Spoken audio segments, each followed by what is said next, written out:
India England జట్ల మధ్య 4వ టెస్టుకు ఒక్కరోజు మాత్రమే మిగిలి ఉంది.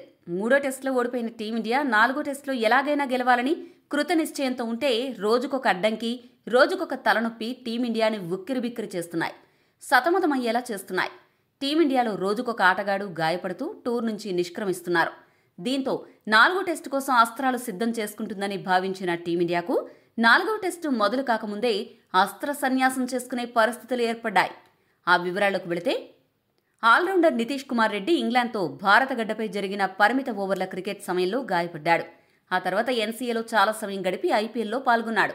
ఐపీఎల్ ఎడిషన్ మొత్తం కూడా కేవలం 30 బంతులు మాత్రమే బౌలింగ్ చేసి ఇంగ్లాండ్ టెస్ట్ సిరీస్కు ఎంపికయ్యాడు.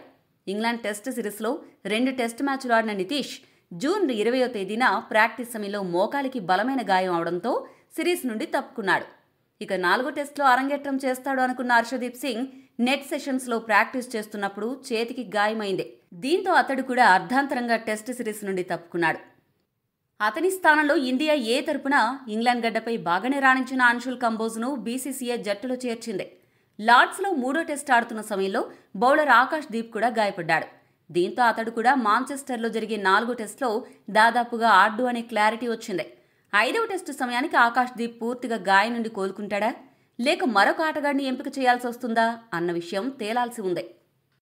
ఇక team India star wicketkeeper Rishabh Pant England సిరీస్లో మంచి బ్యాటింగ్తో ఆకట్టుకున్నాడు. కానీ ఊహించని విధంగా 3వ టెస్టు సమయంలో కీపింగ్ చేస్తున్నప్పుడు ఎడమ చేతికి గాయమైంది.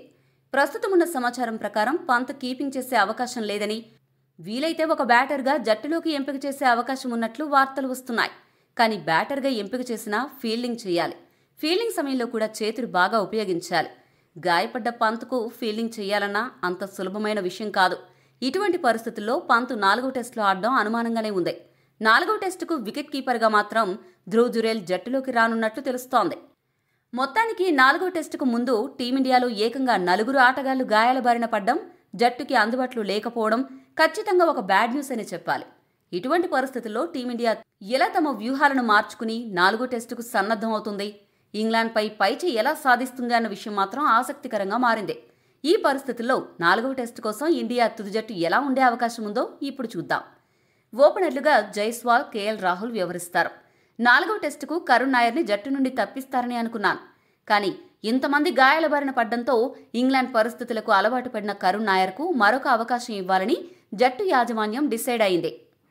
4వ స్థానంలో గిల్ రానున్నాడు. 5వ స్థానంలో పంత్ బ్యాటర్గా బాధ్యత తీసుకుంటాడు. ఒకవేళ పంత్ బ్యాటింగ్ చేసే పరిస్థితులు కూడా లేకపోతే అప్పుడు సాయి సుదర్శన్ లేదా అభిమన్యు ఈశ్వరన్లో ఒకరు జట్టులోకి వచ్చే అవకాశాలు కనిపిస్తున్నాయి.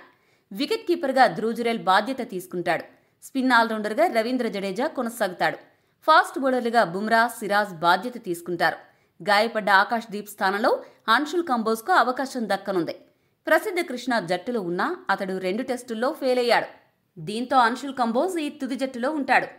ఆల్రౌండర్గా నితీష్ రెడ్డి గాయపడ్డాడు. అతడి స్థానం కోసం కుల్దీప్ యాదవ్, శార్దుల్ ఠాకూర్, సుందర్లు పోటీ పడుతున్నారు. బ్యాటింగ్ డెప్త్ కావాలి అంటే సుందర్ లేదా శార్దుల్ వైపు మొగ్గు చూపుతారు. లేదంటే కుల్దీప్కు అవకాశం దక్కుతుంది. అయితే చివరి 2 రోజులు స్పిన్కు అనుకూలిస్తుందని చెప్తున్నారు. దీంతో వైవిధ్యం కోసం వికెట్లు పడగొట్టే కుల్దీప్కు అవకాశం ఇస్తారా అనిపిస్తోంది.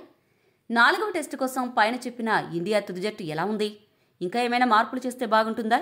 మీ అభిప్రాయాన్ని కామెంట్ చేయండి. మరిన్ని స్పోర్ట్స్ అప్డేట్స్ కోసం మా ఛానల్ను సబ్స్క్రైబ్ చేసుకోండి.